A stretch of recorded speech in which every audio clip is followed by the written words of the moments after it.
Hey guys, welcome back to the 1v1 podcast. I am your host Vlhadus, and today I have an awesome buddy of mine from the guild Axiom.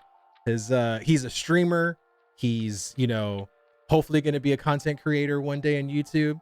We'll see, but he does stream on Twitch, and his name is Srixun. What's going on, man? Not too much, but just trying to survive this Texas heat. How are you doing, man? Same, dude. It was 104 degrees today. It's been over 100 degrees in San Antonio every single day. Yeah, up here in Dallas, it's 103 right now. Like, my AC in my apartment can't even keep up with it. It's just toasting, man. It's too much. Dude, our freaking electric bill, for the month of June, was $230.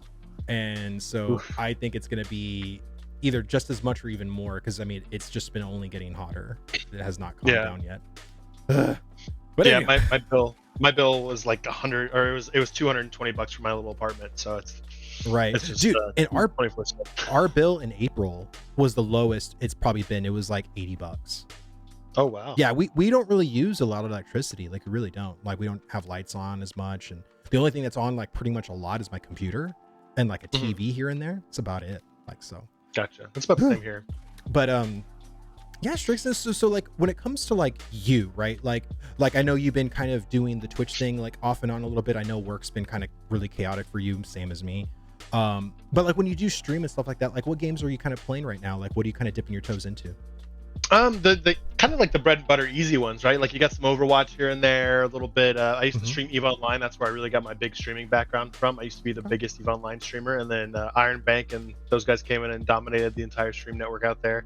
A little bit of League. I'm trying to get into League a little bit again. Pretty much it's a little bit of everything, right? I like fast-paced, fast-action, first-person shooters. I tend to be pretty decent with those.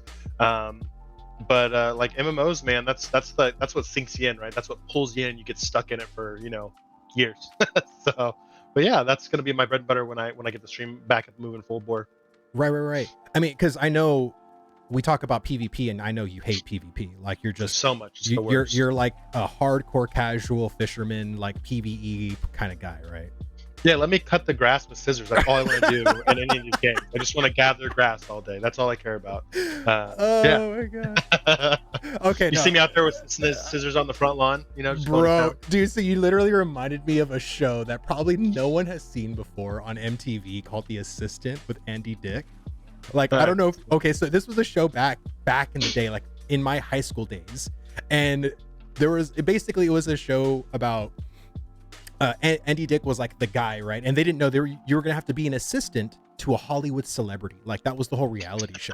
And they didn't know what celebrities. So they were like, oh, it could be Beyonce, it could be what are the Backstreet Boys, or just they didn't know, right? And then Andy Dick comes out and they're like, are you serious?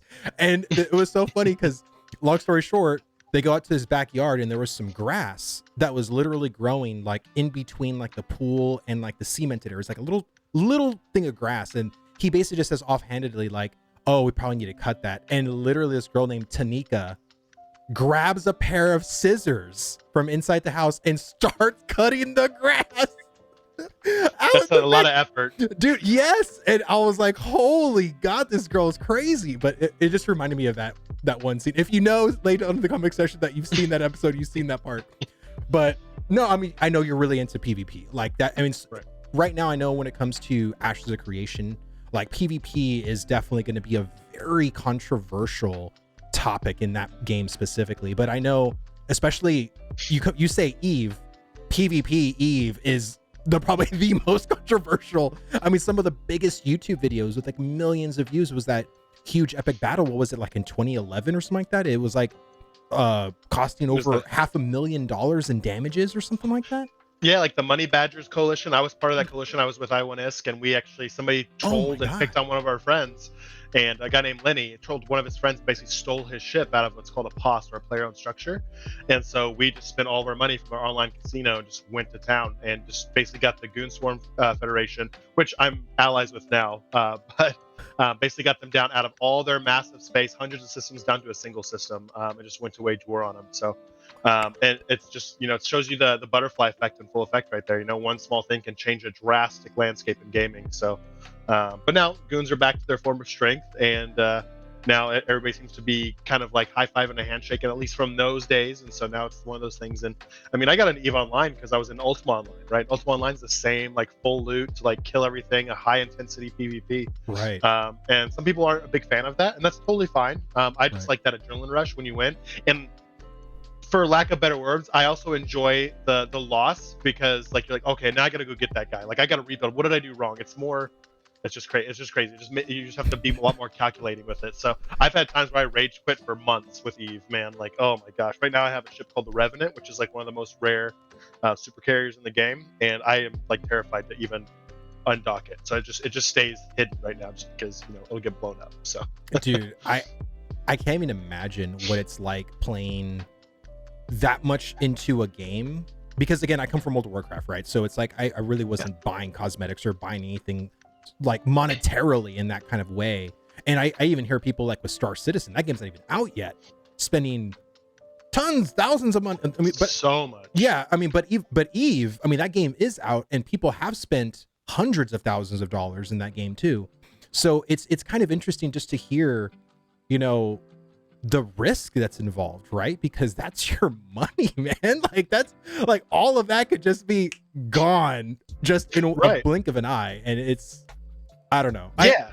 I hope Ashes isn't in that sense for the monetary value, but I think it is going to feel probably just as bad because the time, right? Like time you can't get back. Money, yeah, you get some, you lose some, whatever. But when you invest like years or months of your time into like getting your set of gear, and then you make a dumb decision, but because you want a PvP and you want to take someone out and you become corrupted, and then like a whole battalion of people just come and kill you, and now like 3 of your best pieces on you are just gone. Like that's gonna, dude, I'm telling you, it's gonna be super controversial when it comes out. But, yeah, I mean that's kind of the thing with EVE, right? Is like, so like a lot of EVE is like people find out ways to make money. They get really, really creative with making money, and scamming, because it is a sandbox, scamming's totally legal. So the games will say, they'll tell you, oh, deal with it. Okay, cool. Like if you got scammed, as long as it's within game mechanics, like it's totally legal. I could totally say, hey, Vlhadus, like send me let me see the ship real quick. I'll borrow it from you. I'll give it right back. And then I just take off with it. You're done. Or I can set up a trade window. And then last second, you change the trade window, how much money I'm giving you. You click OK. I click OK. It's mine. And you can't do anything about it. You're just kind of stuck there. So I didn't really spend a whole lot of in-game money with EVE. Like most of my money in EVE came from like setting up systems, like gambling with casinos. So like say a casino, which a friend of mine ran, it wasn't my casino. But they put like, say they spend like $1 billion or 500 million, which is in-game currency, into this casino, and me handling that transaction, I get 1%. It just copy paste done, and that's 1% every time. So you can make tons of money like in no time. Jesus Christ. And so it makes things a little bit different. So like when you talk about these expensive toys, there are people that do spend a lot of money, those credit card champions, right? Right. But there's also people who have just figured out ways to go ahead and make that money. They play the market. They, it's a stock market basically in the game, and they figure out what's working, and then they go and they dominate in those different things. It's market PvP, right? But yes, I mean, there's a lot of risk. I think Ashes, that's one of the things I am looking forward to, is that there's some risk involved, like not like WoW risk, and not quite EVE Online risk, but kind of somewhere even in the middle, right? That's kind of what I'm looking forward to, because I don't want like some of my more casual friends to get disgruntled or lose their enchantment with the game. I want them to play with me still, and I want to be able to take somebody's gear if they mess up. I don't want to be able to get my gear taken if I mess up. I think it's gonna be a really interesting dynamic that's gonna make a lot of things change. It just kind of depends on what the diplomacy setup looks like. I think that's gonna be one of the bigger pictures with what PvP plays out to be, is what diplomacy between guilds looks like. Dude, and that's honestly like, because I was in the camp personally of not being in a guild for Ashes of Creation. Like, why? It's so early. The game's not even out yet. Why am I going to be in a guild? But the more I researched about this game, and the more I'm like, this is a very, very community-driven game. I need to be in a guild because I need to know people and I need to trust people. Like, and you can't start trusting people just right off rip, right? You got to kind of develop a relationship, see if I even jive with these people. And that's usually the biggest problem in being in a guild, period, right? It doesn't matter what platform you're on, what MMO you're on, right? Because it's like everybody has different strengths. Everybody has like different ways how to run a guild, and then personalities start clashing. And then once you find all that out, as you're trying to get to know people, you're like, oh, this guild just isn't for me, right? And then you have to rinse and repeat and find another guild and do more introductions. And it's just, I would rather get all that done now, but I'm just so glad I found Axiom. And I don't know if you feel the same way, but man, like being an Axiom has just been such a huge relief for me, because I just thought it was gonna be a nightmare finding a guild. And the first guild, like, well, it was just so happened that I met Fane and Bardic, and they were already in Axiom, and they say, hey man, just come pop over. And then the more I'm like becoming Ashes of Creation content creator, I'm like, yeah, let me go over. You know, what harm could happen? And it's been awesome. You know? Yeah, no, I feel the same way with Axiom. I originally, when I started my Ashes journey, I was like, look, this has got a heavy PvP game. I knew very little, as you know. Like when I first got in here, I was like, so what's a Snorse? Like totally lost. Like totally just like, it's gonna be a big PvP game, so I'm in. That's all I cared about. Oh, Massive right, yeah. PvP. I just want to kill lots of people. So, like, what's a Snorse? Like, and people were like looking at me like, what the heck are you talking about? Did you not read anything? I was like, not really. No, I just saw PvP and I was in. So, but I will say, like, my thought process was like I run with a really big crew in EVE Online called the Initiative. Really great guys, great shot callers, great FCs, all that kind of fun stuff. And it's hard to find that somewhere, right? It's really hard to find a crew that has the hierarchy, the structure, and the leadership that's going to trickle down to make sure that you can enjoy your game, but also have a time and find your people inside, so you can find your niches that aren't clicky. Like, so I can go hang out with PvP people, but also go hang out with people that want to fish and cut grass with scissors all day too, right? Everybody's great. It's a really great environment. I mean, I looked at starting my own guild first, and then I went through all the recruitment channels, started reading, ended up betting out like 3 or 4 different guilds. And then after I got into Axiom, it took me two or 3 days. I was like, these people are, this is where it's at. These are the people, right? So and it's just been, they've all, I mean, open-minded, have conversations. We disagree on lots of things, like with PvP. Like, I'm a big full loot PvP guy. It's not coming to Ashes, and we have people that disagree, but we can have that civil, honest conversation about it, which shows you the maturity of the organization, right? So that's the big thing I was looking for, and Axiom hits just about every point. Yeah, I know. That's the thing for me, is like just maturity, man. God, I mean, because I know we're playing a game, right? And you know, I know the MMO crowd is kind of like an older generation, you know.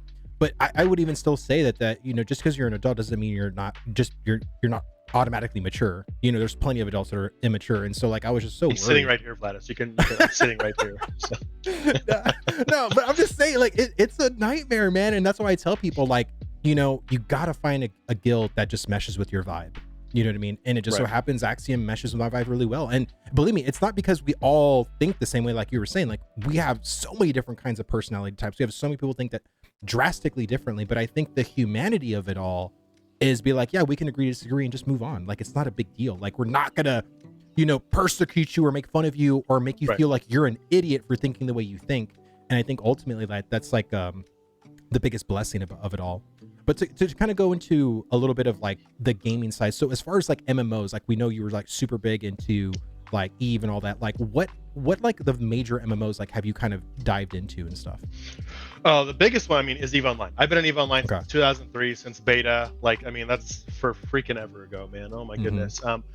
Speaking of Ashes, since we're on the topic, I mean, like in MMOs, like PlanetSide was a big one. I was super into PlanetSide 1. Oh, and nice. then in PlanetSide 2, so I actually know like Margaret Crone or Maggie. Like, I've met her a few times in person. They did the Ultimate Empire Showdown, and I was Srixun. I got to go hang out there and hang out with Level Cap and That's Seagull and what's the other streamer name? Can't remember his name. British guy, top hat, something like that. But everybody was super great. Got to meet Maggie. Got to meet Matt Big B. Yeah, all those guys. So PlanetSide 2 was great. I mean, it didn't end up being my flavor. I was more PlanetSide 1. I'm not a big. I'd much rather pay a subscription than microtransaction with a free game, right? Right. But yeah, there's those two. I mean, I'm still jumping into EVE Online with UO Forever a little bit. I jumped into Last Oasis with Axiom just because we play so many games, that just so we can find our people that we can hang out with. Right. But I mean, like the biggest ones that I was into. I mean, I was in World of Warcraft. I got out of that before Wrath of the Lich King. EVE Online is the bread and butter. PlanetSide 1 was a massive game for me. PlanetSide 2 was good around for a little while. But yeah, I mean, and the other games I was very excited for are games like New World, which I think we're all in the same boat with a little bit of disappointment there. But yeah, I mean, there's been a good couple of them, but a really great MMO that really sucks you in is really hard to find. And EVE Online was that for me, and I'm hoping the Ashes is that for me now. That's what I'm really hoping for. No, I completely agree. And there's a lot of people that jive super well with Final Fantasy 14, with Lost Ark. I just don't. You know what I mean? I love Final Fantasy 14. I've played all of Shadowbringers. I'm waiting for Endwalker to be completely done so I can do the whole MSQ. But I kind of play like Final Fantasy 14 as a single player game. Like, I don't really play it for the MMO aspects. I play it just for the story because the story is just so damn good. But I am so yearning. Like, I know we were playing like WoW earlier, and to me, like, WoW is just like a comfort game at this point. But I don't want to play WoW. Like, WoW to me just isn't that community kind of game that I would want it to be. I think Dragonflight may change some things when it comes to that, especially with the revamp of the profession system and all that other stuff. I think Throne and Liberty is probably going to be like our next best bet. And we'll wait and see. I mean, because there is going to be so many similarities that Throne and Liberty is going to have that Ashes has. And so I'm really curious as to like how the guild, right, how Axiom is going to handle a lot of those systems, you know, right? Because it's going to be kind of like be a pre-run of like how we function in Ashes, you know what I mean? So I don't know. I think everybody's just kind of like blah right now. Like everybody is just so yearning to play something like as a guild. And that's why like everybody in Axiom right now is just playing like all these like, you know, first person shooters and just doing this, and you know, but it just feels like we're wasting time. Like we're wasting time to get to that point of playing either like A2 from Ashes or Throne and Liberty or just something. So like, how do you feel about the whole state of the genre right now and the kind of staleness it brings a little bit? I mean, I'm a big believer that gaming right now is just stagnant across the board. I can't think of the last time I've had a game where I woke up and I was like, yeah, I can't wait to play that game. Like I play like Overwatch, I'm like, oh, let's play some Overwatch, whatever, you know, like, or let's go to some League, whatever, not a big deal. Right. I haven't logged into EVE Online for like over 2 months. So I mean, like, it's gaming is stagnant right now, and it's one of those things. Like we see all these good things coming with Ashes, and it gives me hesitation, but also at the same time, knowing the team that's behind it, it gives me like a lot of respect. Like I can see this is going to work out. It's not going to be vaporware, right? And so that's the big thing, right? I think that a lot of people in the guild were trying to find something for us all to jump into, and I mean, we're finding stuff that we're able to play. But I mean, I remember when WoW came out. I remember like being at school and like, I gotta get home. I gotta play WoW. Like I really want to play WoW, man. Like it was like your fix, right? You're like losing your mind. And same with EVE. Like I remember EVE, man. Like before, like last year, like middle to end of last year, for whatever reason, I just got sucked in because we were in the middle of a war. It was lots of PvP, lots of fighting, just tons of content all the time. And it wasn't stagnant, right? So like, but right now I feel like in the gaming community, there's not really any games that are really grabbing people. And I think that the gaming industry knows that, which is why you hear about all these games pushing for release this year, because they know there's a lull. They can profit off of that lull there. Right. And so like, I think everybody knows gaming's just in a lull. There's a lot of cool indie games coming out, but those are play for a week, play for 2 weeks, and then cool, you're done.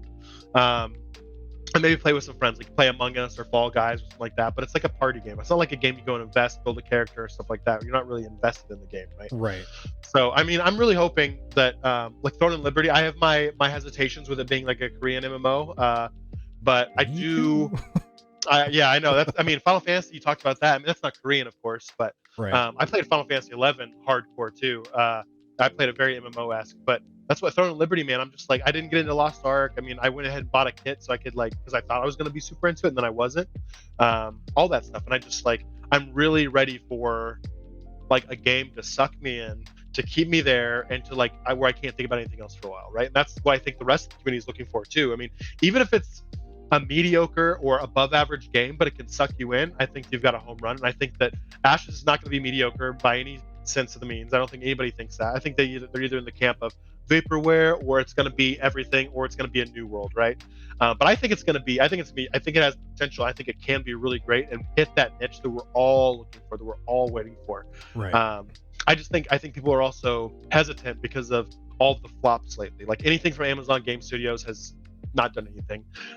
If you look at, I mean, so many games, so many of our old publishers that we used to love, like Blizzard used to like, they've all kind of turned into money, like just give us money, and they've stopped making stories, they've stopped building all these things out. So I think there's a like we've been talking about, there's a big hesitation with what's going on, but I think there's a big yearning for it. I think everybody knows it, whether they want to admit it or not. Everybody knows there's a lull. Everybody wants something, and everybody knows they want something, and so everybody's trying to hit that niche right now. But I think that everything that I've seen right now, Throne and Liberty could come close, but I think Ashes is still going to be king. That's what I'm hoping for. So yeah, I think Throne and Liberty is only going to be that better time waster of a game, right? Yeah. Because it's like, at least it's an MMO. It's leveling. It's new, right? I think that's the biggest thing right now, is like the new. Because like it's like, oh, I'm gonna go play Guild Wars 2 or some other game that's been out for many years. It's or like WoW Classic or old games. It's just all old, and it's either, if you haven't played those old games, chances are you're probably not, right? And a lot of people have been, just because there's like nothing else to freaking play. So talking a little bit about Ashes, right? So like what got you into the project? Like, was it a certain video that you watched? Was it the Lazy Peon video? Like, or did you find out about the Kickstarter early on? Like, I'm just curious. So how I found out about Ashes, I mean, I heard about it a couple of years ago, right? And that's when I was like on the Star Citizen hype train. So Hey, it's fine. I mean, Star Citizen could be good. Star Citizen could be good. I mean, I still log into it every now and then, play around with it. I think it has a chance. But I was like, it's one of these two, and I'm more of a space sci-fi guy, so it was that. And I ignored Ashes for quite a while, and then looking on YouTube, I saw like, oh yeah, so like it was like an Asmongold video. He lives pretty like, apparently lives close to me or whatever. So one of my buddies is a big stream follower of his, but and they're talking about like, he's talking about like, this is gonna be the new game, this is the WoW killer, this is it, you know, blah blah. And when everybody says WoW killer, I immediately throw it out the window. Like there's no like, it's just a like clickbait basically. But I started reading into it, and I was like, look at all the stuff that's going on, look at all these things that are coming out, like look at the goals for this. I was like, is this too lofty or is this feasible? And then so I started poking around a little bit more, and then I ended up started looking at guilds, came to Axiom, and then it got filled in on all the details from people like Luke Hale, from Fane, like all these little missing pieces that I didn't have. And the more I learn, like the more I want to learn, right? So I'll go log into the wiki and just read, and I'll sit there and read. And you don't need to do that for Ashes in the slightest. There's tons of videos out there. There's tons of just free information out there for you to go research. But it literally started. I heard about it way like a few years ago, and then like when I joined Axiom with you, you know, it was kind of just getting more and more information, you know. And then it's just been one of those like rides. And I'm sitting here like, I'm actually glad I'm coming in now, not 2 years ago or 3 years ago or whatever. Because I mean, I can't imagine waiting that long for a game. I would have already maybe lost attention, or maybe I'd be super sold out. Who knows? But yeah, I mean, it's been. I've known about Ashes for a while, but I didn't get sold into Ashes until recently. Yeah, no, I think it makes sense, right? And you're a huge EVE player, so Star Citizen. And again, I don't knock Star Citizen, right? I think many people do, right? But any MMO or any like massive project, right? Right. It just takes so much time to develop. And again, like Throne and Liberty, like I saw the video recently from Force Gaming. I don't know if you saw that video that Baba linked in the Axiom Discord, but basically the kind of trepidation that even NCSoft went through creating Throne and Liberty, because it was originally going to be a Lineage game. Yeah, Lineage 3, right? Yeah. And then it was supposed to also be an ARPG, like a Diablo-esque clicker. Oh, that's right. Yeah, kind of game. And I'm like, okay, that's interesting. And then this is the thing that gives me the most pause. In the video from Force Gaming, in 2019, they stopped showing footage and they went in a completely different direction. Now it's third person. It's, you know, it's a whole new thing. And then now it's apparently coming out in 2022, the Q4. 2019 to 2022, that to me, it's like 4 years. And again, they could have used all these assets, but this game has been in development for over 10 years. And people don't understand how long it takes to just make an MMO. This MMO seems to be pretty lofty compared to like the average like WoW clone, right? Where it's just raiding dungeons. That's basically it. There's going to be like castle sieges. There's going to be a lot of, like I said, a lot of similarities of Ashes of Creation, but Ashes of Creation has a lot of interconnected systems. So when it comes to Throne and Liberty, like, are you excited? Are you like a little trepidatious? Like, or you kind of just don't care because you're just not invested? Like, it's just whatever. I'm hesitant. I mean, the low, like I played the Lineage a little bit, not crazy. I played Arcade a little bit too. Lineage 2, I think, is the one I played the most. But I don't know. I'm hesitant. Like, I just think it's a Korean MMO. It feels like the game doesn't feel like, just like kind of like with Lost Ark, when you hit something, it doesn't feel like you're hitting something, right? Like in WoW, you can, like when you whack something, you hear it, you almost feel a little bit.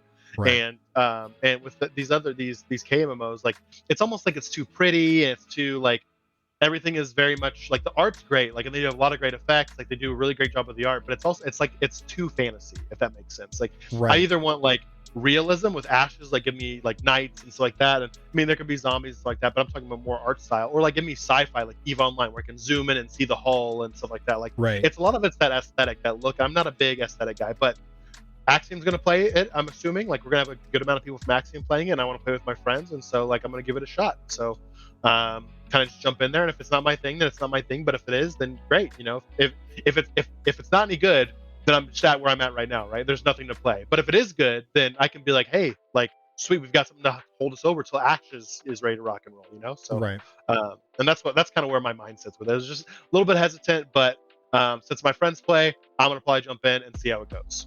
Right. I mean, Throne of Liberty again, like it's just one of those things where I'm a little trepidatious on it. I really don't have a horse in that race either. Like whatever happens to that game, it's gonna happen. I always feel a sense of dread when it comes to, you know, the Western or the Eastern market. You know, NCSoft is very notorious for doing really horrible microtransactions and just pay to win, you know, things. And I just want a game to kind of waste my time. So I'm hoping that it's going to be a free to play game like Lost Ark is. But then I think once I start getting into those end gamey pay for this third party currency or, you know, whatever, like I'll probably start to lose interest. I lost interest in Lost Ark in about a month and a half. So it hopefully will be the same thing. But if it comes out in December and I can get a month and a half's gameplay out of it, it'll be January, and hopefully Alpha 2 will be out January, February, or March. You know, it'll just be right around the corner. I'm hoping, cross the fingers, that Alpha 2 will be in like first quarter next year. But so that's pretty interesting. But so when it comes to Ashes of Creation, like what were the things, like the biggest driving forces for you to be like really excited about this project? Oh man, with Ash, I mean, initially it was just PvP, right? Like it wasn't UO, like it wasn't Ultima Online, it wasn't full loop PvP, but it was still intense PvP. Right. After that, it became into like you could build castles, and then you could actually build and get a footprint. You can actually affect the world around you, and it was something that was lasting effect. Like you can't really get that in a lot of other games, right? I mean, you think about any other games that do that, there's less than a handful that can do something like that. And even with that, are they any good games, or are they new, or are they old, so on and so forth? Like there's a lot of games that have a lot of great hopes. They never quite hit that mark, but I think Ashes is going to be the game that can hit the mark, that can establish itself in that way.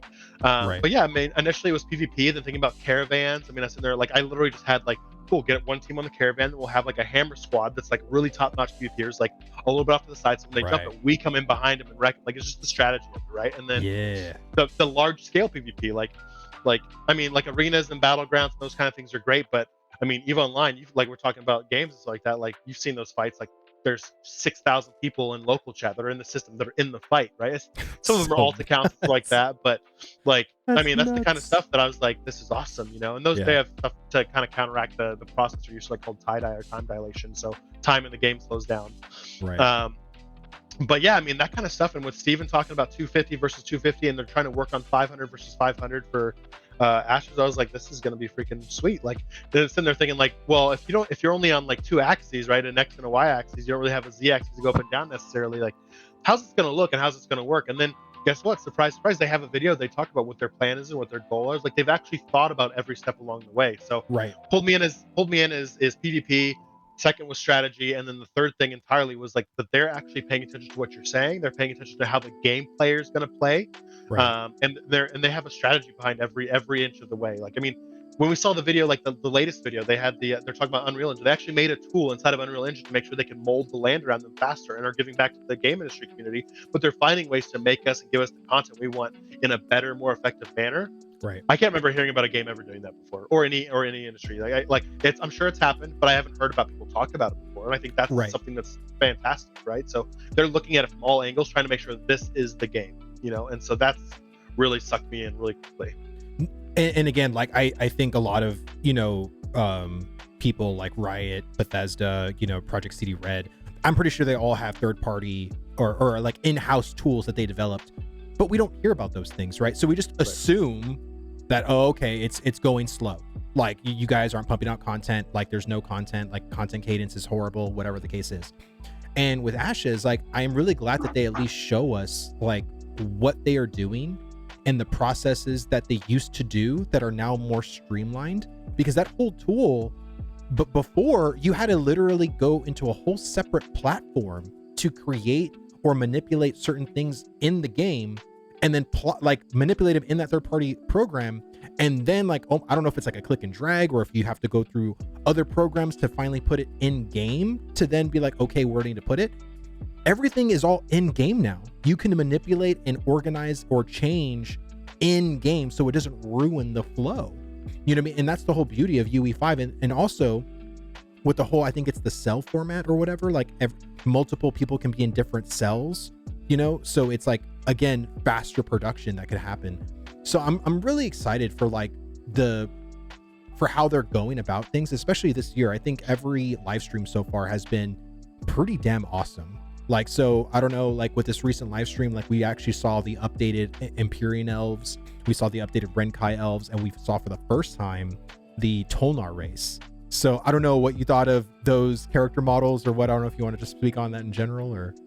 Yeah, I mean, I was laughing more that Margaret Crone kept calling him Tonar, like Toenar, like as kind of like a weird slur now for him. Like that's like if you don't like him in game, that's what you call him, I suppose. Dude. But no, yes. I think it's really good. I mean, them showing the diversity, like they're like a lot of people forget that you don't have to just work on one thing, right? Like you're not working on just landscaping this week, and then we're going to work on the races next week. Like they're hitting just about every sweep of the way, and they're developing everything across the board. And I know that they said like they don't really have a date necessarily for Ash for A2 for Ashes, but like after seeing that live stream, I was like, maybe we get something this year. Maybe we get a surprise. You know, it's totally my own gut. Like never heard anything about that. Like totally my own little hopefulness. Oh, me too.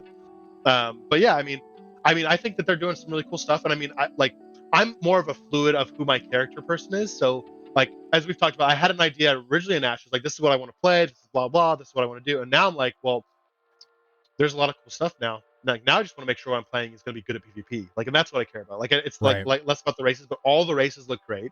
Even if it's just human, or you're looking at like the lizard people or the lion people, or, you know, shows my incredible intelligence of the game by saying those things.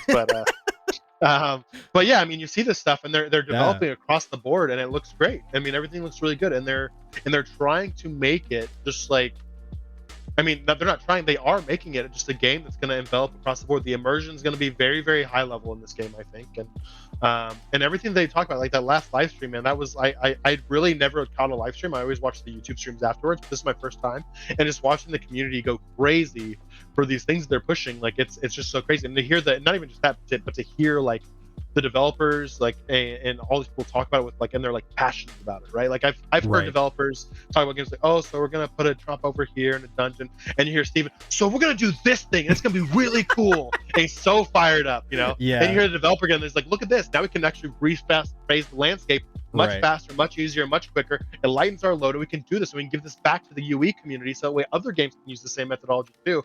And it's just one of those things you're like, these guys are really like, they're not selfish, right? Like, I mean, they could be a little bit, I don't know, but like from what I can see right now is these people are really trying to do this all for the player base, and to make sure they get it, and not even just the player base, but the industry too. I mean, they're doing a lot of good work just as a whole, and I can't think of any good MMO studios right now. Like, and no offense to anybody, but I can't think of any good MMO studios right now. And these guys are trying to revive and rebrand the genre to being that good, homey, open, fantastic genre that we all remember, you know. And so I think that last live stream really spotlighted that. They didn't talk about it, but I think that's what I took away from it, was that they're actually trying to revitalize the genre, and they're doing a very good job of it so far. Yeah, no, I completely agree. And I think with Riot, right, with them making their MMO and them being kind of opposite, you know, juxtaposed to Ashes of Creation and having a live development cycle and showing the product, or showing the progress of what they're doing, and you have them just being like, yeah, we are making an MMO, but we're not showing you guys anything, you know what I mean? And you guys don't know how long we've been doing this either. And it's but a lot of people have a lot of hope for Riot, you know, because again, like millions of people play League of Legends every month. I know you play League of Legends with people in the guild and play by yourself and stuff. I personally don't like that game. Like, it's not because of the toxicity, I just don't like that kind of style game. But again, a lot of people have a lot of hope for those for Riot, because the games they do make are very successful.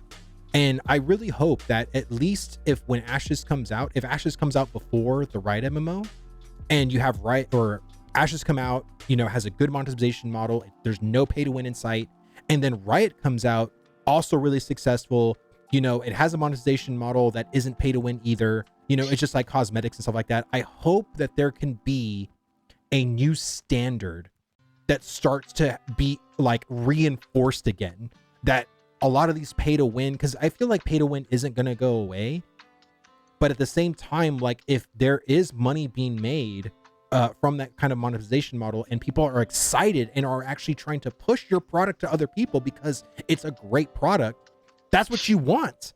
Like you don't want, like, I don't understand the mentality of this Diablo Immortal fiasco of catering to like the 5 or 10% that are going to spend 50, 75, even $100,000 in your game and don't even care about the 90% because we just want to milk these whales for as much as possible.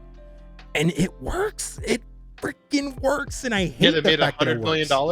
Yeah, they've made like $100 million already, like Diablo Immortal. Like, I really hate that. I think it's just that's going to be Ashes, and that's going to be Riot Games. That's going to be Intrepid and Riot Games' biggest hurdle is generational attention span, right? Like whenever you and I play games, like I have ADD a little bit, so I'm like, 5 minutes, okay, next. But nowadays you get like, I mean, look at TikTok or like, remember when Vine was 7 seconds and it was too long, so people got off of it. TikTok was like 5 seconds, right? You think about that, like it's true, it's crazy. Like, so that's gonna be their thing is like MMOs run into that as a hurdle, but I think I think that both Riot and Intrepid Studios both understand that, right? I think they both have that, and that's on the radar. But yeah, you think about like those games pay to win. Like instead of spending 4 weeks, I can spend $400. They're like, oh, that makes sense. I'm like, but like, what happened to the honor of the genre, right? Like, what happened to the honor of the game? I can't say integrity because like they're just making the money. That's what they're in business for, so that's totally normal. But the honor of like an MMO that was built to be a game, right? And I think that's the big thing that's changed too. Is like, you think about like when Blizzard first came around, there wasn't a whole lot of games. Like they're not anywhere near what we have now, and so they were the cream of the crop. But I mean, you think about all this stuff and how much has changed, who was in charge, people that were back then. It was like the hardcore nerds, the people that played D&D on the weekends with their friends. Like it was those guys. And nowadays, a lot of it's just a bunch of executives that are just trying to make sure the bottom dollar looks great, right? And so they're trying to churn and burn a lot of stuff. And that's what I get worried about, because you get people that aren't like you and me, where they're just nerds and they just soak and they live and they just thrive in this environment, and they're just like, no, gaming's a good industry for us, let's go get in that, and blah blah. Or like, I like IT, and they kind of milk the genre, and a few people ruin it for everybody, and so I'm really hoping that, I believe that Ashes and the Intrepid Studios people have that in mind, and they're trying to really make a game for gamers instead of a game for stockholders.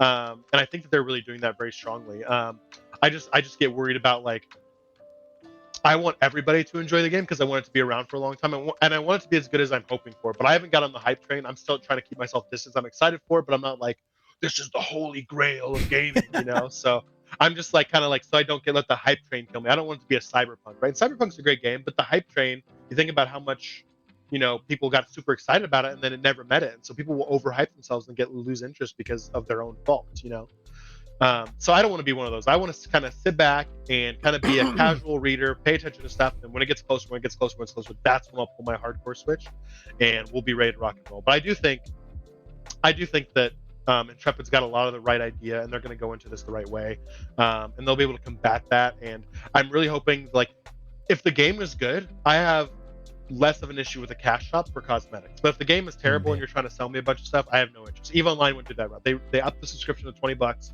They released the least amount of content of any MMO, and it's just one of those things where it's like, that's why I stopped playing. That's why a lot of people stop playing. They're their lowest player count ever, just because people don't want to play the game because it's not good. There's a lot of stuff to do there, but a lot of it doesn't tie in, and it's too much. It's too cash shopping now. It's too pay to win. You can have a little bit of that if you have like constant content updates. The cadence is fantastic. The people are good. The developers are engaging and working with the people, and people trust the company. That's a big thing too. And I think that Ashes and Intrepid are going to be able to pull that off. I sincerely hope they will, and I sincerely think that they will too. So, well, I think there was just a different mentality. Like, speaking back to like the good old days, right, from Blizzard, right? They saw, excuse me, what the MMOs were doing, and were like, what can we do to kind of revolutionize the industry a bit? Like, what can we do to kind of be pioneers and take the industry forward, like put it forward? And that's why, like, people love World of Warcraft, because it, comparatively to Ultima Online or EverQuest, WoW did stuff and had quality of life that those games didn't have. I mean, those games were very punishing, and again, that didn't appeal to everybody. And again, there's always a middle ground. You know what I mean? And that's what I always try to get people to understand. And also, hopefully Intrepid has that mentality as well, that we cannot be the next WildStar and appease just the hardcore people, because we know that doesn't work, you know, but we also don't want it to be this kind of carousel, casual World of Warcraft experience either. There needs to be risk. And I'm glad that Intrepid, and I really hope Riot does this too, is look at the industry and see what is it lacking. It lacks risk. Right. There's nothing that risks anything.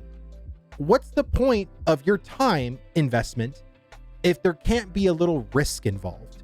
Because, you know, every time when I played Arena in World of Warcraft, that risk of losing, you know, even if it was that small risk, it really gets your blood pumping, right? Yeah. Like, you know what I mean? Or when you're in Stranglethorn Vale, when you're level like 31, you know, and you're there like, oh God, you know, I hope I don't hear that freaking rogue sound or that druid sound, you know what I mean, to get ganked. You know, it's that risk. And I feel like we've been so bubbled and sheltered and protected for so long that we just want everything kind of handed to us, like in these participation trophies, you know what I mean? And again, like I think I fall into that too, because again, I played WoW for 15 years. I didn't even know I was being conditioned to be that way. You know what I mean?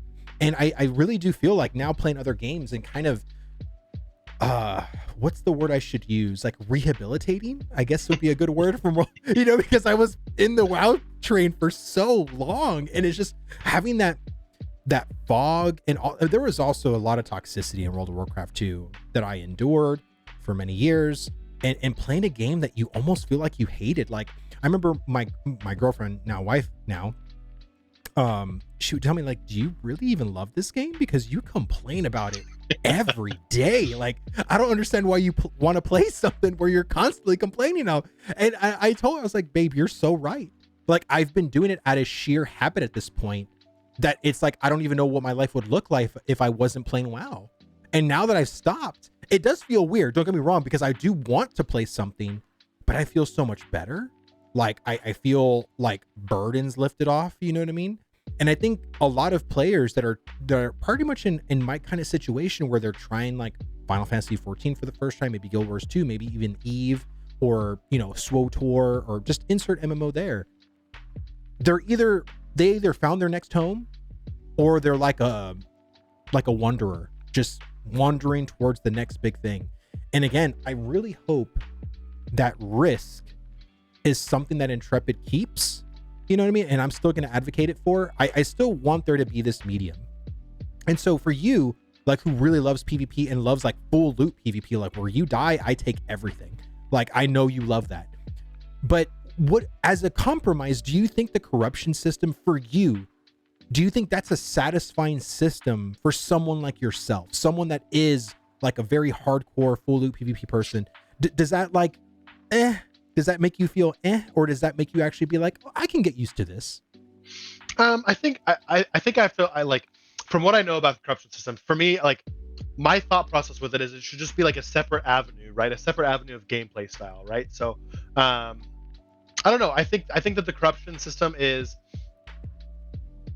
a little underwhelming, as in the fact of like, people are pushing it as like this PvP punishment platform, but I think it's just like good versus evil, Paragon versus Renegade, like Mass Effect, right? Like, it should be just like a kind of like a separate venue, like a separate, hey, cool, he's really bad, so you can kill him anywhere, like just like a PKer in Ultima Online. Like, you can't go to town, but so you set up an entire community outside of the town. This is the corrupted village, basically, so to say, and that way those people build that up and they can have that entire economy, so on and so forth. It's a harder life in the game, it's a harder gameplay style, but it's something that's there.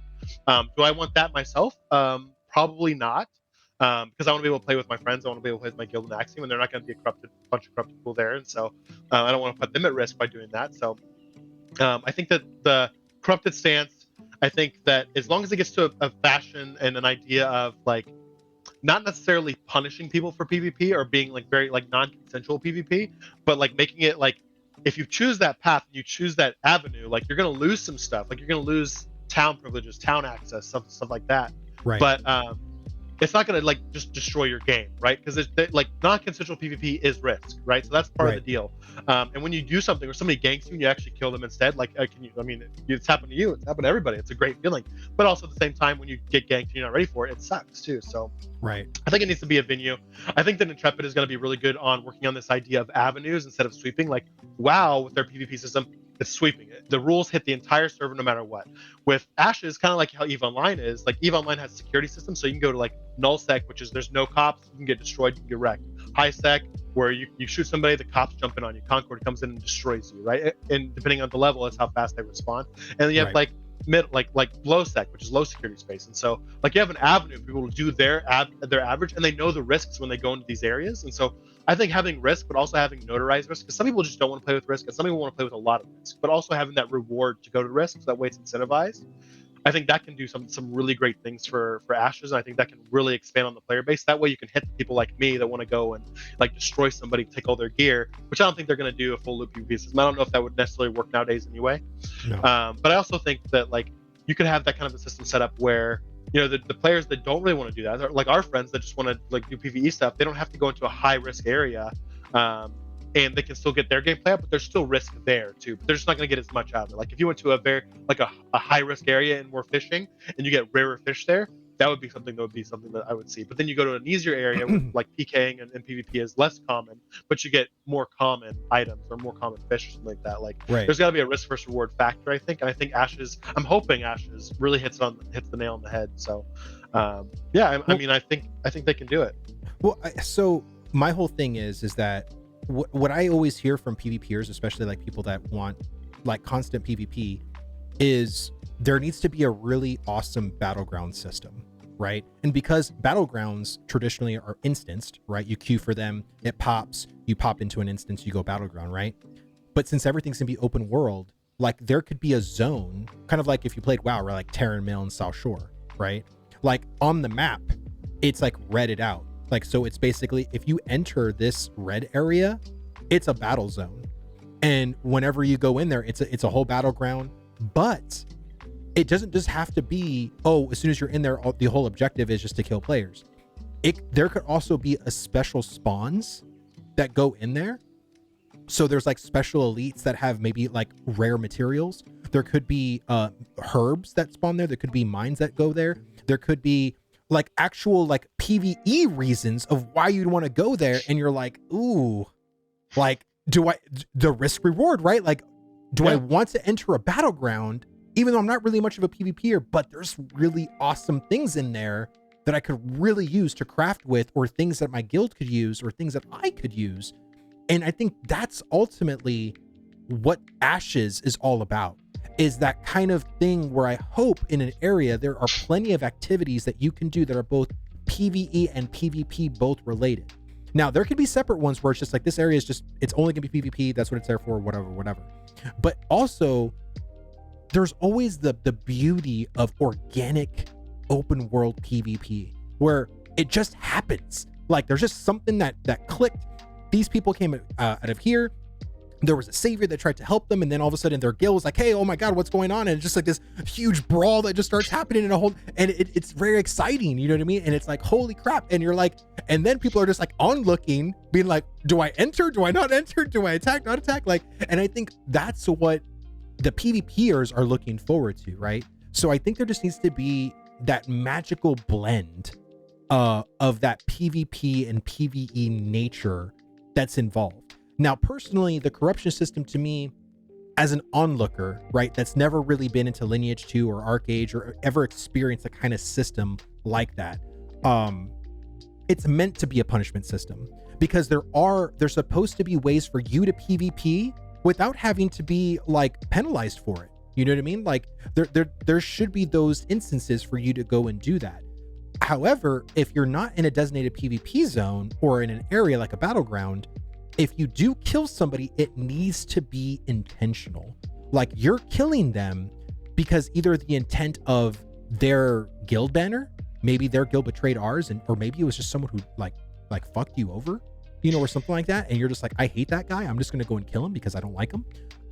You know, or it could be because, you know, this person you heard from a birdie that this person's actually having certain very special materials on them, and they're traveling by themselves to a certain area, and you know that, and that's why you want to kill them, and you're willing to be corrupted for that. Like, those are risks reward systems. You know what I mean? So I'm really hoping that Ashes can really nail those things, because in most games, it's just like, oh, what do I want to do today? And there's not really that kind of like really a risk, or even most times even a reward that's meaningful. It's just, what do I want to do that seems fun? Because like, we're just playing games like almost like robots now. Like games are not even designed to be fun. They're just designed to waste your time. And I really hope, God, I hope that Ashes has fun in mind, because at the end of the day, we want to have fun. We're gamers. Like, that's what it's all about. And I think a lot of times too, like, the fun factor just isn't there most of the time. So I don't know if you agree or disagree with that whole spiel. No, I definitely agree. I mean, I still think corrupted, as far as the corrupted thing goes, I think it needs to be like just a separate gameplay style that you surrender things, like it's risk and reward, right? You surrender something so you can have that high risk, high reward. Like, you have to, it's a trade-off, right? With everything else though, like, I mean, we are in that stagnation, right? We're in that situation where people just really want to get in there and play something, but like, it's that culture of dailies, right? You just log in there to go do your dailies, and then you're done. It's just to keep you subscribed, just to keep you sub for another month, just another month, just another month. And I think that culture has really like been super detrimental to games, because like, as you said, like, they're not making games to have fun anymore. They're not making games for that exhilaration, that rush, that like, I can't wait to play. It's like, oh, I gotta go home, do my dailies real quick, and then they'll be cool. Then we can go out. We can go do something after that. So people, it's just like keeping people just hooked on for just another second, instead of saying, hey, look, we made a game that's so good that we don't have to worry about people being hooked on it. They're just hooked because the game is good. Right. So they want to sit there and create a system that just keeps you in for just a little bit longer, and they'll tease a little bit stuff here so you stay in. I mean, Blizzard's really good at that now. I mean, you look at Dragonflight, like they didn't even leak a whole lot of stuff, but people were like, bought it, ready to go, let's go. And it's just gonna be like, and I'm excited. I'm hoping Dragonflight's good. So I actually bought a copy because I'm wanting something to play too. But to the same token, I'm sitting there like, is this gonna be the same? Like, cool, run through some quests. It's just a reskin, same sprites, and then go do dailies at the end of the day, right? That's what we're hoping it isn't, right? So, but yeah, I mean, I think that Ashes can really do something, just really interesting by just having all these different systems, all these different avenues. There should always be something to do. And with the battlegrounds you're talking about, I get worried that like, if you have like crafters and stuff like that in the battleground, like what happens if like you're the only PvPer in a group of 15? Like, imagine doing a Wrathy Basin and 14 of your players are going there to go mine iron instead of go PvP. You're gonna have a terrible time. You're gonna hate it. You're gonna quit the game. All that kind of fun stuff, right? But I think there's an avenue. I think if you had like queue for open world PvP, then it's in this zone. And then you can actually just walk into it as a crafter, go get your stuff, but you have to know that's high risk, right? Like, in different zones can be mapped out. This is the open world PvP battleground zone, so that way you can always have that instant PvP in open world. Right. You could walk into it, or you could get teleported to it like an instance, but when it's done, you teleport back to where you were, so on and so forth. I think they could have a lot of really cool things they can do with that. But yeah, I think they've got to really focus on this different avenues for different players. Like, you've got to have the PvE content, you got to have the PvX, people want to do both, and you got to have the PvP line, and then you got to have the risky line, so high risk, low risk, medium risk. But I do think that Ashes is going to hit that pretty well. Just from what I've seen, I think they're going to be able to do that really well. And make a lot of people happy, and a lot of it also, I mean, out of all that stuff, also matters on your community and your guild. Like, you could have total PvP exactly how you want, but if your guild and your community isn't any fun, you're not going to have any fun in the game, right? So a lot of it's going to be community oriented, which I think, and they've stated that they know that's going to be the case, so they've put a lot of effort into guilds, communities, and making sure that people have people to play with and are easy to find people that they want to play with too. So I mean, they've facilitated a lot of the stuff that we've already talked about as issues. They've already facilitated stuff before the game's even in alpha too, which shows that they're strategic and they're thinking in the future about getting this stuff done. So I'm really hopeful that like the open world PvP is going to be really strong. Very hopeful that they're going to have a good battleground system, like instance or not, and open world. I'm thinking that they're going to do a lot of really cool stuff, and especially with the castle sieges and how they've kind of integrated PvE alongside of PvP with it. Like, it's gonna be wild. It's gonna be wild to see, wild to play. It's a really small window, but they've got to hit that window. If they hit that window, man, like, it's game over. Like, that's the game to play, and it's all over from there. And so, they can coast off the launch success for years, But I as much as I know about the team and have met some of the people from the Planet Side 2 team, they're now over on these guys' team, like on Intrepid's team, like they're really going to go and try to keep investing and keep just building every step of the way to make sure that like the game doesn't get stagnant or stale. They want to keep just building everything. They want to grow the game. They want to build a game for gamers, you know. So I think that's the really big difference that's going on here. No, yeah, I'm the whole Planet Side 2 thing, you know, because I remember back in, I think it was September or October of 2021, they showed that whole graph of like the 500 players like on a square, you know, and how it renders and stuff. And then the next month they showed like in a castle, like a kind of cinematic camera just going through the castle siege, and you see everybody fighting. Like, and it was like, I think it was like a 1,000 or something players, just like basic auto attacking. And it was handling it like at 30 frames a second. Like, I can't even imagine where they're at now, because I'm pretty sure those Planet Side 2 engineers have been really helping Intrepid. Like, because again, like what other MMO, you know, that's not space based that can handle, like WoW freaking starts lagging out when it's like a 10 versus 10 sometimes, much less 100 versus 100, much less 500 versus 500. So I think a lot of people are super trepidatious about like how it's even going to handle the lag or whatever. But even when I was watching Alpha 1 and I was seeing that 120 versus 120 in that Castle Siege, like, dude, people like they weren't really rubber banding. Like, did you even play the Alpha 1 at all? I'm curious. I wasn't cool enough. Oh yeah, neither was I. I wish I would have got the freaking pack earlier, man. It was only right. My fault. But no, yeah, like but when I saw footage, like people even told me like, yeah, it wasn't bad. Like the lag was very minimal. Like, and everyone was super surprised. So I'm really hoping with more optimization to their back end and just the more polish they continue, I really do think that, hell, I would be so excited even for a 50 versus 50, to be honest, because again, WoW can't even do 40 versus 40 correctly. So, but if they can pull off 100 versus 100, 250 versus 250 or anything higher than that, I'm good. But so to kind of like wrap up, you know, our whole conversation, because you know, it always freaks me out that we're almost on the verge of talking for an hour and these things pass by like they're 5 minutes long. So then I have to digress. But, you know, I guess like for you, like we talked about like the whole PvP nature, we talked about the PvP aspect, we talked about like the state of the game. Like, what do you feel like Intrepid needs to do or continue to do to attract players? Because I feel like there's so many people that are like you, that are like on the fence. Like, do you think it's going to come from the content? Do you think it's going to come from the class design? Do you think it's going to come from the combat? Like, what is going to get you to be on the other side of the fence, like to be excited and to be like ready and roaring for this game? Well, to get me excited, that's more of a personal choice, because I don't want Right. to overhype myself in the game release. And I'm like, this is not like, where's my Superman cape? What the heck, man? Like, I'm supposed to fly. Like, No, I know. myself. Right. That's what I'm trying to avoid with just me myself. Right. But to get me hyped up, I mean, like, the line that Steven said that got me excited about the game the most was, we're trying to put the massive back in massively multiplayer MMORPG, like massively multiplayer online RPG. Right. And so they've got to continue to follow through with that. Like, guild sizes being capped at 300 is not massive. That's not going to work, right?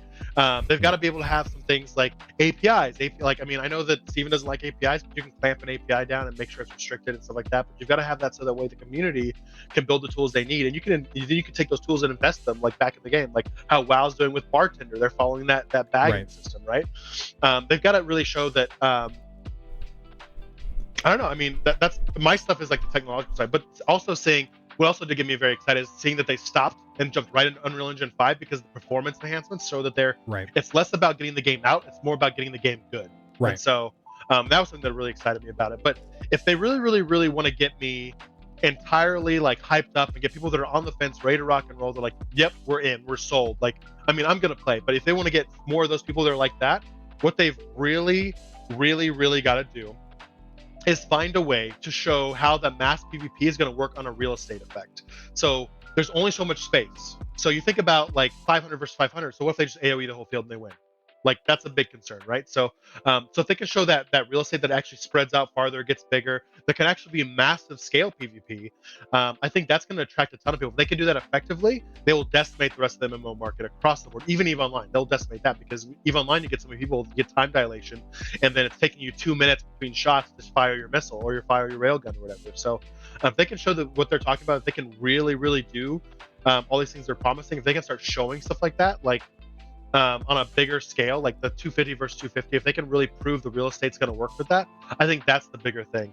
And then I do want to say too, like there's a whole lot of just not information out there. Like, I mean, only reason I've got a lot of the information I've gotten is from the guild, from Axiom, from them talking to these guys, talking to you, talking to Fane, talking to Baba, all these guys. So what's this? Like, you get a player housing? Oh, that's called a freehold. Oh, okay, now I know what to go look for. Right. And so a lot of it is just like, there's information, but you have to be in the information to get the information. And so them having an easier entryway to show off all of the cool things they've got going on is going to really pull in a lot of people, I think. I mean, you've got people that are excited, like you've got people advertising for you, Asmongold, you've got, I mean, just massive names that are already out there pushing it out there. So, right. But if you're able to kind of break down that learning curve, you can grow that excitement for the base like tenfold. I think you could blow it up bigger. I think you would have a bigger waiting list than WoW had on like for their greatest expansion, right? Like you'd be able to dominate in that factor as long as you can make that learning curve or that barrier to information low enough where they can get in there and go rock and roll. They're going to do good, and they just do need to enable the community with APIs. I mean, the Ashes wiki, the best wiki is by a community player. So like they've really got to enable the community to add content and do things like with an API. I'm a big fan of an API. You don't have to give everything. You don't have to sit there and do hacking and all that kind of fun stuff. You can clamp it down, but allow people to make tools that augment the game in the way that you want to provide that experience you want, right? So those are the big things for me. So like just to see like a little compromise, like I don't, because I'm not a developer. I don't know like front facing APIs or anything like that. But do you think it would be a good idea for them in the Alpha 2? Because we don't know how long the Alpha 2 is going to go. It could be 6 months. It could be 8 months. It could be 2 years. Like we really don't know. Right.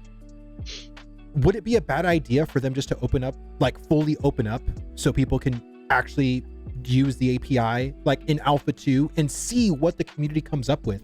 And then Intrepid can be like, oh, you guys want something like that? We'll put it in the game. So that way, when the game actually comes out, they'll close the API and maybe integrate everything that the community's created and built into the game. So there's no need for add-ons or anything like that. Would you think that would be a nice compromise, or do you think that would even work?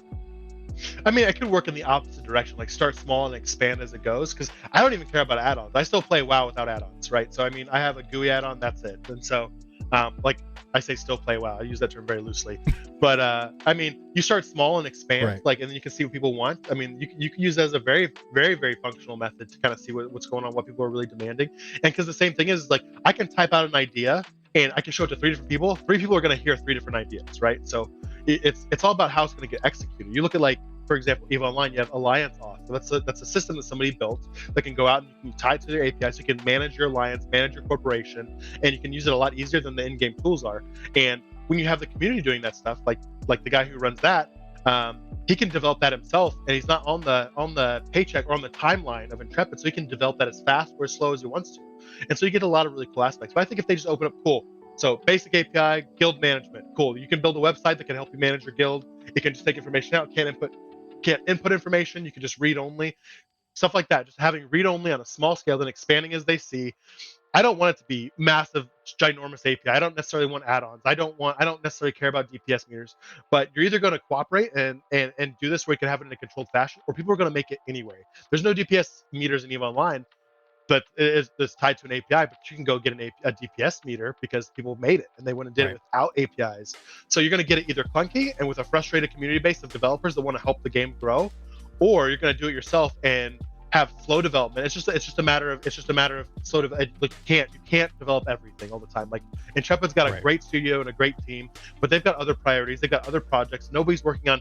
I just work on just the guild management buttons, you know. So yeah, you know, they've got to do more than just one, you know. So yeah. The API, I think them just testing an API in A2 would be fantastic. I don't think they need to do a giant grand open. Everything is there. Just have it clamped down, say, hey, read only with guild stuff, or read only with your own character with a password in front so you can tie it into whatever. Or just simple stuff like that, just like personal API, so you can use the information to build something. But if they were talking about massively and they want to build a massive game and they're going to put the massive back into MMO, like I don't see a way you do that without an API. I just don't see it. Like I work in cybersecurity. I deal with REST, SOAP APIs all day. I don't see it happening, and I'm not a game developer, so maybe I'm just ignorant, and it's totally possible. Like I've been wrong more than once in my life, like a lot more than once, more often than I'm right. But I think that they've got to really, like, I think there's feelings that people will get messed up and bothered by add-ons because add-ons will do stuff automatically for you. I don't want that at all. I want people's skill set to be in the game, not their add-on automatically healing somebody, right? And so I think if they're taking a data approach instead of a gameplay input approach, that's the way they need to go with it. So. Yeah, I mean, the whole API thing is just very interesting to me because, you know, for me, I love damage meters. Like, I'm just a very analytical guy. Like, I like to see, especially when it comes to patches and updates and stuff like that to the game, and they buff certain things or nerf certain things, I can just see a meter and go to a training dummy and be like, oh, okay, like, this button's actually really good now, or this ability's really good, or, you know, whatever, or this talent that used to be dead is good, or this talent that used to be good is terrible. Like I like that kind of, like, instant feedback of what it is. Like, without a damage meter, you know, it is what it is. But, you know, I know with the whole API thing, we talked about that in the guild like so many times. And I have this conversation that I'm going to have with Angel and Fane and Baba about like guild management, because that's going to actually be my next YouTube video. It's not going to go up this Monday because I just posted a video, but it'll be the following Monday about like what would guilds be looking for when it comes to like add-on management and just things in general, so that way I can advocate for Intrepid to do you know, for their game. And there's gonna be some things I'm probably gonna leave out because there's some things Axiom wants to kind of do on our own, but that's fine. But I think on the grand scale, like, this is a very community driven game, and I think to have as many tools in the guild leaders' hands for their guild or even alliances is gonna be vital, like, right, crucial. But Srixun, dude, thank you so much, man. Like, we've been wanting to have this conversation for a long time on the 1v1, and then we finally did it. I really appreciate the fact you're so flexible. You're just like, hey, man, just hit me up, whatever. It's all good, you know? Like, well, it's that work from home life, right? You know, so yeah. I'm technically off the clock anyway, so we're safe. My boss will see this, he won't get mad at me. So yeah, no, it is off the clock, because I was on the clock too. I work from home. But yeah, so do you want me to leave any links in the bottom? Like, you want to leave your Twitch link or Twitter? Do you... Yeah, feel free to Twitch TV/Srixun. Okay. You can get me on Discord. I'm literally almost the only Srixun everywhere, because I thought I was really clever with my name, and then I found out that I was not really clever with my name, and found out I was really closely related to golf balls. And I don't even golf. So, but yeah, Twitch TV/Srixun. Yeah, feel free to reach out to me whenever, bud. Sweet. Well, guys, I really hope you guys liked this episode of the 1v1. Again, lo-fi is going to be in this episode as well, so I hope you enjoyed the lo-fi, the chill atmosphere of just talking Ashes, talking MMOs. But again, I believe next week, I hope I can get somebody. I don't know yet. We'll wait and see. But again, hit me up, guys, if you want to be on the 1v1 podcast. My Discord's in the description. Just hit me up. Be like, hey, I would love to talk, chat or whatever. I'm always down to have a conversation. But again, this is the 1v1 podcast. I'm Vlhadus, and that is Srixun, and we will see you guys in the next one. Thank you.